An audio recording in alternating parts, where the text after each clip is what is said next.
یکی از سازهای اصلی ترکمن‌ها زنبورکه که به اون قپوز میگن. زنبورک یه ساز قدیمیه که در گذشته‌های دور از چوب و یا حتی گاهی از نی ساخته می شده. صدای زنبورک چوبی از نوع فلزی اون کمتره و نواختنش هم مشکلتر. شاید اینها باعث شده که زنبورک چوبی کم کم جای خودشو به زنبورک فلزی بده. زنبورک ساز ساده‌ایه که از 2 قطعه فولاد تشکیل شده، یعنی بدنه زنبورک و زبانه اون. زنبورک رو زنان و دختران ترکمن می‌نوازن. میگن در گذشته زنان و دختران ترکمن اونقدر زنبورک براشون عزیز بوده که در هر مراسم عروسی و یا اعیاد مذهبی که میرفتن حتما باید زنبورک رو با خودشون میبردن. زنان و دختران ترکمن توسط نواختن زنبورک با همدیگه حرف میزدن.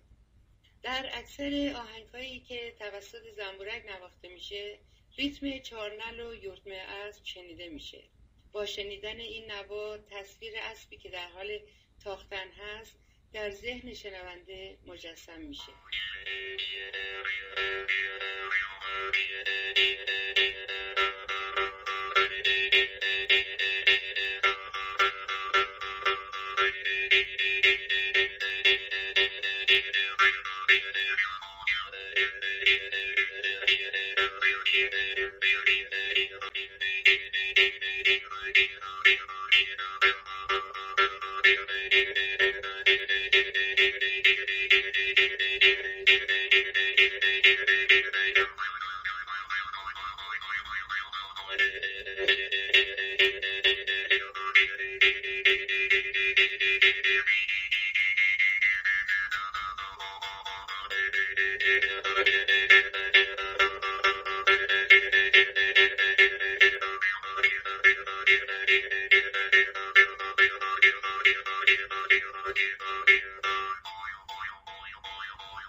بنا به اقتضای زمان کم کم میرفت که این ساز به فراموشی سپرده بشه، اما خوشبختانه در سالهای اخیر دختران ترکمن در مراسم مختلف زنبورک نوازی را از سر گرفتن و باعث احیای دوباره این ساز شدن. زنبورک هم تک نوازی نواخته میشه و هم به صورت گروهی. بشنویم آهنگی رو که سلگون تکه و سلماز تکه توسط زنبورک برامون نواختن.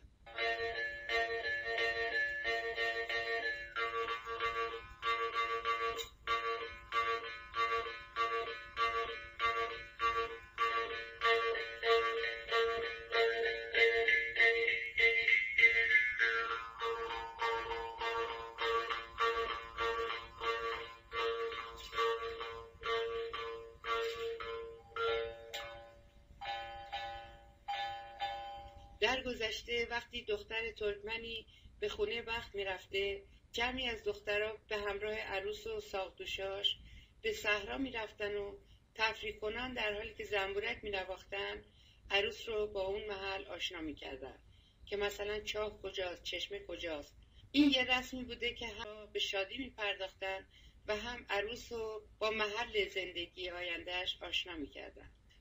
با سلماز تکه، یکی از بهترین زنبورک نوازان ترکمن که در شهر گنبد ساکنه، گفتگوی کوتاهی داشتم. زنبورک رو بیشتر در چه مراسمی شما ازش استفاده کنید؟ زنبورک رو در واقع این یه نوع سازی بوده، در قدیم در واقع استفاده می شده. دخترها به وسیله این ساز با هم حرف می زدن و این ساز یه نوع حس و یه نوع زبون خاص خودشو داره که دختر خانوم ها از طریق این ساز با هم صحبت میکنن.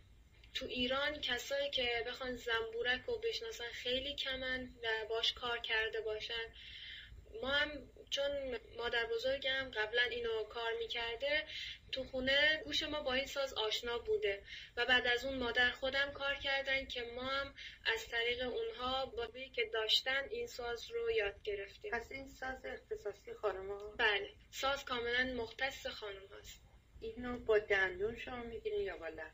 این ساز طوری است که یک زبونه داره و بین 2 تا دندون قرار میگیره، در واقع بین فک بالا و فک پایین، ولی به دندون زیاد یعنی با فشار دندون نگه داشته نمیشه، به خاطر اینکه اگه این کار بکنن صداهای ناهنجار ازش در میاد و با حرکت دست، حرکت انگشت به این زبانه و با نفس خانوم ها، در واقع نفسی که میکشن میتونن این ریتما رو در بیارن و با حرکت زبان خودشون، اینکه بالا و پایین یا عقب کشیدن و جلو کشیدن و نفسشون این هماهنگی ها رو ایجاد میکنن تا یک صدای خوب ازش در بیاد. پس اینطور که گفتین آسیبی به دندون نمیرسونه؟ نه، هیچ گونه آسیبی به دندون نداره. اگه درست است. بله.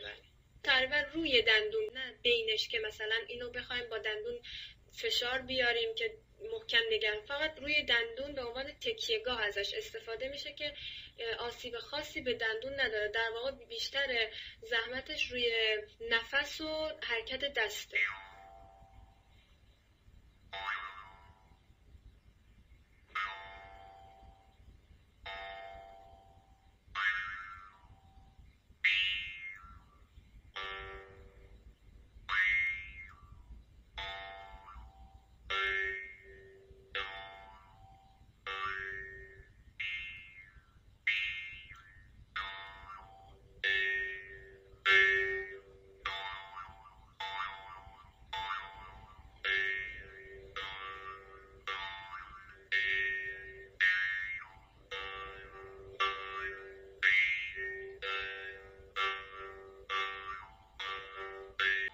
درسته که این ساز به زنان و دختران ترکمن اختصاص داره، اما هستن مردان ترکمنی هم که این ساز رو ماهرانه می نوازن، از جمله حاج محمد ایری، مدیر فنی گروه موسیقی ملا نفس.